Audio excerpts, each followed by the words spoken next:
में आज दो अलग अलग हादसों में 6 जानें चली गई। पहला हादसा कपासन थाना क्षेत्र में हुआ तो दूसरा हादसा बेंगू थाना क्षेत्र में हुआ। कुल मिलाकर एक के बाद एक दो अलग अलग हादसों में जहां कोहराम मच गया तो वहीं कपासन में मृतकों की मौत पर मुआवजे की मांग पर परिजनों के साथ ग्रामीणों ने जमकर बवाल काटा।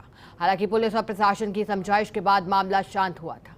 बाद में पुलिस और परिजनों के बीच शवों के पोस्टमार्टम कराने पर सहमति बन गई।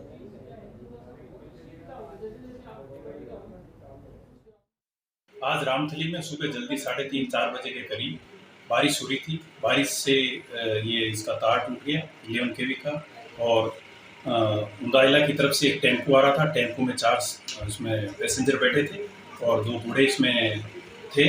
इससे तार है जो टेम्पो से टकरा जाने से आग लग गई। इसमें 2 जनों की डेथ होगी, 2 घायल। आज सुबह मांडना के आसपास की सूचना मिली कि हाईवे पे एक एक्सीडेंट हुआ है, जिस पर मन एसएचओ भगवानलाल सीओ साहब जागरण जी यादव मौके पे पहुंचे। मौके पे इनोवा गाड़ी दूसरी तरफ एक्सीडेंटल पड़ी हुई थी, जो मौके पे 3 लोगों की डेथ हो गई थी, जिनको बेगू सीएससी भेज कर मौजूद में रखाया गया। एक जो मजरूह था उसके इलाज के लिए रेफर किया गया और इनकी शिनाख्ती की जा रही है और परिजनों को सूचना दे दी है। परिजन आने पर अग्रिम कार्रवाई की जाएगी। झालावाड़ में तिलक नगर कॉलोनी के मकान में चाकू की नोक पर लूट की वारदात हो गई। लुटेरे रसोई की जाली को खोलकर घर में घुसे। सो रहे दंपति को चाकू की नोक के दम पर लूट लिया। घर में रखे 3 से 4 लाख रुपए के सोने और चांदी के आभूषण, 50,000 की नकदी लेकर फरार हो गए। साथ ही दंपति का मोबाइल भी अपने साथ ले गए। 5 लुटेरों के हाथ में चाकू, सरिया और लठ थे। इसके बाद मोहल्ले वालों ने दंपति को घर से बाहर निकाला और पुलिस को सूचना दी। वहीं क्षेत्र में लगातार बढ़ती चोरियों से पुलिस प्रशासन पर सवालिया निशान भी अब खड़े हो रहे हैं। एंटर हुए और वो एकदम से मतलब टॉर्च की लाइट जली एक्चुअली सबसे पहले तो मैंने देखा। इसके पापा को बोला, मैंने कहा आप अंधेरे में क्या कर रहे हो, लाइट जला लो ना, टॉर्च क्यों जला रहे हो। इतना कह के फिर मैं सो गई, मैं ध्यान नहीं दिया उस बात पे, आगे कर दी। मैंने कहा देख रहे होंगे उठ के कुछ। फिर सेकंड टाइम पे वापस टॉर्च की लाइट दिखी 2-3 सेकंड बाद वापस। फिर मैं उठी, मैंने कहा यार ये कुछ ना कुछ तो कर रहे हैं। फिर मैं उठी तो देखा तो ये मेरे पास सो रहे थे। फिर मैंने इनको उठाया, मैंने कहा कोई घुस गया अंदर टॉर्च कर रहा है। इतने में तो कोई 5 अंदर आ गए सीधे। अच्छा। और चाकू, सरिये और लठ वगैरह थे उनके हाथ में और इसके पापा के अड़ा के बोले कि आवाज मत करो नहीं तो मार दूंगा मैं तुम्हें।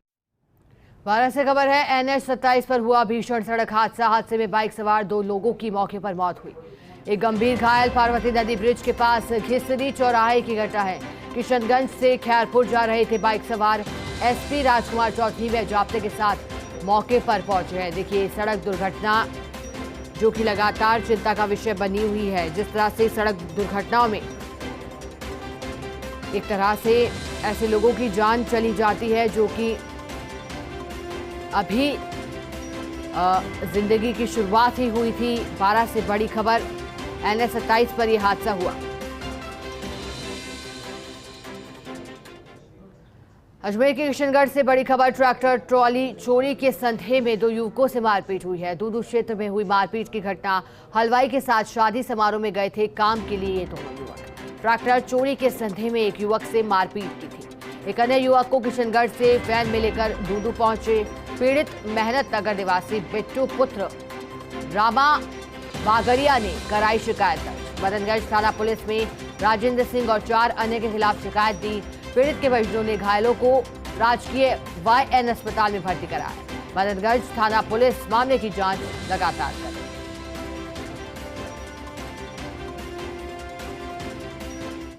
मंत्री साले मोहम्मद जैसलमेर के भड़ियाना दौरे पर रहे। मंत्री ने मेकुबा ग्राम पंचायत भवन का लोकार्पण किया।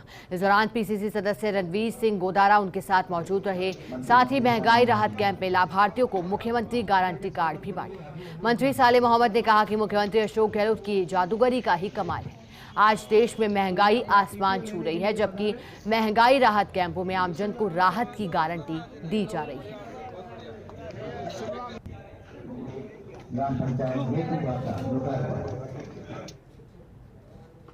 देखो, जिस प्रकार से मुख्यमंत्री जी ने जो 24 अप्रैल से ये महंगाई राहत कैंप शुरू किए हैं, मैं समझता हूँ जिले में सबसे फर्स्ट भड़ियाना पंचायत समिति है जिसमें अभी तक 4000 लोगों ने रजिस्ट्रेशन कराया है। और लोग जिस प्रकार से उत्साह के साथ आ रहे हैं और लोगों को लग रहा है कि जो सरकार ने हमारे लिए काम किया है कि आज सरकार हमारी उम्मीदों पर खरा उतरी है। तो उसी प्रकार मैं समझता हूँ कि जो आज चाहे गैस सिलेंडर का मामला हो, चाहे 2000 यूनिट बिजली का फ्री का मामला हो, बुजुर्ग आदमी के पेंशन का मामला हो, तो तमाम जो शानदार योजनाएं हैं, उन योजनाओं का फ़ायदा आज आम गरीब आदमी को मिल रहा है, किसानों को मिल रहा है, युवाओं को मिल रहा है। हनुमानगढ़ की भादरा से बड़ी खबर, पिस्तौल और चाकू की नोक पर कार लूटने का प्रयास असफल हुआ। भिरानी थाना अंतर्गत गड़ी छावनी गांव के निकट की घटना है। बाइक सवार युवकों ने 10,000 रुपए छीने, 2 युवक बाइक और एक कार लेकर फरार हो गया। थानाधिकारी कविता पुनिया घटनास्थल पर पहुंची। बड़ी जानकारी देखिए। पिस्तौल और चाकू की नोक पर कार लूटने का प्रयास किया था, लेकिन यहाँ हाथ कामयाबी नहीं लगी। ये बदमाश जो कि बाइक सवार होकर आए थे, वो कामयाब नहीं हो सके इस वारदात को अंजाम देने में। और देखिए, बड़ी कामयाबी इसे माना जा सकता है। पुलिस प्रशासन की जिस तरह से यही सोच लगातार पुलिस की है कि गैंगस्टर्स के साथ साथ जो चोर चकेर हैं, जिनका मकसद वारदात कर लोगों में भय व्याप्त करना है, उन्हें पकड़ा जाए समय रहते, ताकि आगे इस तरह की घटनाएं न हो।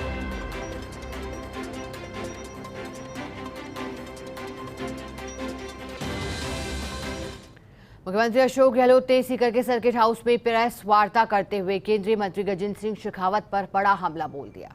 उन्होंने कहा कि केंद्रीय मंत्री गजेंद्र सिंह शेखावत के विदेशों में फार्म हाउस हैं और एसओजी ने उन्हें आरोपी माना है। नैतिकता के नाते केंद्रीय मंत्री गजेंद्र सिंह शेखावत अपना इस्तीफा दे। ऐसे भ्रष्ट केंद्रीय मंत्री को प्रधानमंत्री बर्खास्त करें।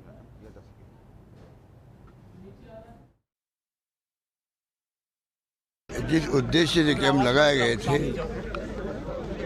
वो उद्देश्य पूरा हो रहा है, क्योंकि लोगों को राहत का क्या क्या उनको मिल सकता है, ये बात भी नहीं पहुंचती कई बार।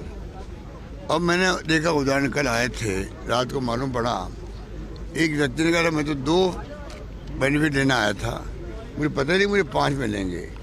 तो कैंप ऐसी चीज़ है, कंप्यूटर से मालूम पड़ जाता है कि इसको क्या क्या एलिजिबल है ये। तो मैं पब्लिक से भी आह्वान करूंगा कि सब लोग मिल कर के उस गरीब के घर तक भी जाए हम लोग, जिसको ज़रूरत है, जो एलिजिबल है। वैसे पूरे पब्लिक एलिजिबल है राजस्थान की, क्योंकि हमने ये चिरंजीवी योजना है, ये पूरे पब्लिक के लिए, अमीर गरीब कोई भी हो, सबको मिल रहा है बेनिफिट। तो ये शानदार योजना, जिसको सबको इन्वॉल्व होना चाहिए और लाभ लेना चाहिए। बहुत शानदार तरीके से हमने इसको आर्टिकुलेट किया है, उसी रूप में योजना आगे बढ़ रही है। 500 रुपये सिलेंडर किसे कहते हैं बता दीजिए आप। सब औरतें बहुत खुश हैं। 100 यूनिट बिजली फ्री, 1 करोड़ 4 लाख लोगों को बिल जीरो आएगा। इस महंगाई के दौर में इससे अच्छी स्कीम कोई हो नहीं सकती थी। हम 3 साल से हर साल स्कीम ला रहे हैं। सरकार बनते हम लोग 5 लाख 10 लाख करते बीमा हमने चिरंजीवी का। तो मैं समझता हूँ कि ये महंगाई राहत कैंपों में जो भीड़ आ रही है, तो हमें एक्स्ट्रा टेबलें लगानी पड़ रही है, एक्स्ट्रा स्टाफ लगाना पड़ रहा। ये इसकी सफलता का प्रतीक है, ये मैं कह सकता हूँ। मुख्यमंत्री अशोक गहलोत बीकानेर दौरे पर रहे। सीएम गहलोत ने शहीद हितराम गोदारा की मूर्ति का अनावरण किया। मूर्ति अनावरण के बाद उन्होंने सभा को संबोधित किया। इस दौरान PCC chief Jotasra agro business board के अध्यक्ष रामेश्वर डूडी भी साथ रहे। राज्यसभा सांसद शक्ति सिंह गोहिल, मंत्री गोविंद मेघवाल, विधायक मनोज मेघवाल, केश कला बोर्ड महेंद्र गहलोत, भूदान बोर्ड के लक्ष्मण कड़वासरा, पूर्व विधायक मंगलाराम गोदारा भी साथ रहे।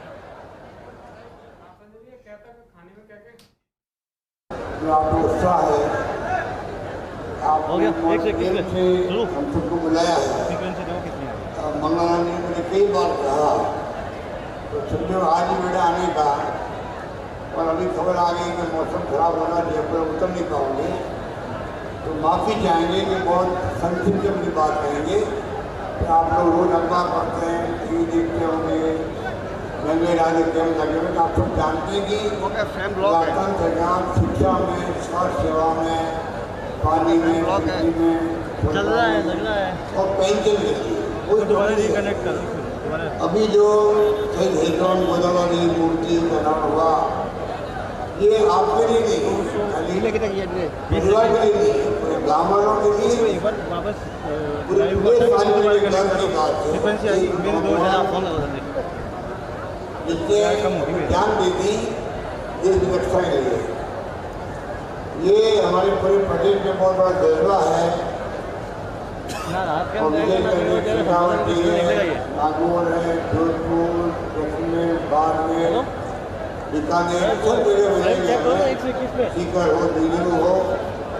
क्या मैं 56 जगह गया था, कारगिल द्वार एक एक करके मुझे कहा गया, बाप उनके पिताजी जिंदा थे, माता जिंदा थी, नौजवान चला गया, दादा दादी जिंदा थे। उन्होंने कहा साहब कोई जानते हैं कि बहुत बड़ा त्याग हुआ, और आगे हम अपने बच्चों को देश की रक्षा के लिए दूसरे बच्चों को भेजने के लिए तैयार रहेंगे। इतनी खबरी की बात है मेरे लिए, तो मुझे उसको कहना पड़ा। तो मुझे फक्र है कि मैं ऐसे राज्य का मुख्यमंत्री हूँ जिसके घर घर में जज्बा है देश प्रेम का, राष्ट्रीयता का, जीवन रक्षा। खुशी है कि गाँव वालों सबने मिलकर आपने जो भुवनेश्वर गोलाराम में शहीद हेतराम जी की मूर्ति लगी, ये मूर्ति महापुरुषों की लगती है, शहीदों की लगती है। क्यों लगती है? ग्रुप में डाला हुआ है, लास्ट में वही है। इसलिए लगती है कि आने वाली पीढ़ियाँ की, हमारी नई जनरेशन जो है वो प्रेरणा दे सके। राजस्थान पुलिस के मुखिया डीजीपी उमेश मिश्रा झुंझुनू दौरे पर रहे। उन्होंने झुंझुनू की पिलानी में एक कार्यक्रम में शिरकत की। डीजीपी मिश्रा ने कहा कि पुलिस के धरपकड़ अभियान से अपराधियों में खौफ है।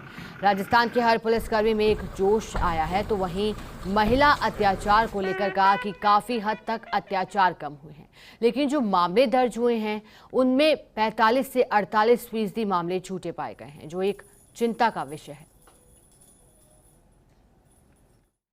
फर्स्ट इंडिया में हमारे साथ में राजस्थान के डीजीपी उमेश मिश्रा जी हैं। सर, जिस प्रकार से राजस्थान पुलिस ने ताबड़तोड़ कार्रवाई करते हुए अपराधियों की धरपकड़ की है, कितना खौफ अपराधियों में आपको लगता है कि इससे फैला है और अपराध कम हो पाएंगे? निश्चित रूप से हमारा जो अभियान है उसका बहुत ही सकारात्मक परिणाम देखने को मिल रहा है। और जो हमारा मोटो है राजस्थान पुलिस का ध्येय वाक्य, अपराधियों में भय, आमजन में विश्वास, तो वो चरितार्थ होता हुआ प्रतीत हो रहा है। और जो हमारा अभियान चला, ये होली के बाद से शुरू हुआ, उसकी विशेषता ये है कि कोऑर्डिनेशन बहुत ज़्यादा है। और जैसे अगर जिला करता है तो सारे थाने कोऑर्डिनेटेड वे में काम करते हैं, रेंज स्तर पे होता है तो सारे तीनों ज़िले जो रेंज के हैं उनमें आपस में कोऑर्डिनेशन रहता है। और उसकी मॉनिटरिंग खुद आईजी करते हैं, मौके पे कई बार ये लोग खुद निकलते हैं, तो वो एक बड़ा उसका सैल्यूटरी इफ़ेक्ट आता है। और उससे हमारे जो फोर्स है, कांस्टेबल से लेके जो एग्जीक्यूटिव स्टाफ है, थानाधिकारी तक, उनमें बहुत जोश आ जाता है। तो और इसी तरह हमने अभी जो ऑपरेशन किया वो पूरे स्टेट लेवल पे किया, तो हाल ही में अभी कुछ दिन पूर्व हमने किया था। तो उसमें आपको ये जान के आश्चर्य होगा, लगभग 9000 समाज कंटक और अपराधी पकड़े गए। उसमें बहुत सारे माइनर एक्ट्स में अपराध पंजीबद्ध हुए। तो एक माहौल अपराधियों में तो अफरा तफरी का माहौल बना है। और इसी तरह जो गैंगस्टर्स जो थोड़े बहुत अपने एक्सटॉर्शन कॉल्स और इस तरह की जो अवांछनीय गतिविधियां थीं, उन पे भी विराम लगा है। और मैं एक घटना का जिक्र करना चाहूँगा, अभी जो सुजानगढ़ में हुआ है, तो उसमें जैसे पुलिस ने रिस्पॉन्ड किया है, जो एक कांस्टेबल वहाँ है मौके पे, वो तुरंत फायर करता है बैक फायरिंग के जवाब में, और उसको चोट भी लगती है। इंजर्ड होने के बावजूद वो जाके उसको पकड़ा धकड़ी में शामिल होता है और उसके जोश में बढ़ोतरी होती है घटना के दौरान, न कि कमी होती है। तो that is what we want कि राजस्थान पुलिस का जो कांस्टेबल है जो बेसिक जो काम करने वाला है, वो जिस दिन जोश उसमें आएगा और हिम्मत है, ऑलरेडी है, उसको बस एक सस्टेन्ड एफर्ट करना है कि थाना पुलिस इस अभियान को सफल बनाए और करती रहे पीरियोडिक इंटरवल पे, तो निश्चित रूप से अपराधियों में खलबली है और अपराध कम होंगे। सर, महिला सुरक्षा के लिए ये सबसे बड़ा मुद्दा है, महिलाओं की सुरक्षा का, तो इसमें क्या कुछ नवाचार किया जाए पुलिस थानों में कि महिलाएं हैं वो जो उन पे अपराध हो रहे हैं उन पे रोक लग सके? सर देखिए, सबसे जो इसमें मुख्य बात मैं समझता हूँ कि बिना किसी संकोच के, बिना किसी भय के, अगर कोई प्रॉब्लम है तो वो बता सके थाने में जाके, उसमें बहुत सुधार हुआ है। जैसे कम्युनिटी आउटरीच पुलिस की बढ़ी है, हमने सुरक्षा सखी को गांव में और सब जगह लगाया है, शहरों में भी हैं, तो उनसे जागरूकता आई है और लीगल अवेयरनेस भी बढ़ा है, तो वो लोग आने लगे हैं थानों में। सर, फर्स्ट इंडिया से बात करने के लिए बहुत बहुत धन्यवाद। Thank you, thank you. और इसी के साथ फाइनल रिपोर्ट में आज इतना ही। बने रहिए हमारे साथ और देखते रहिए फर्स्ट इंडिया न्यूज़।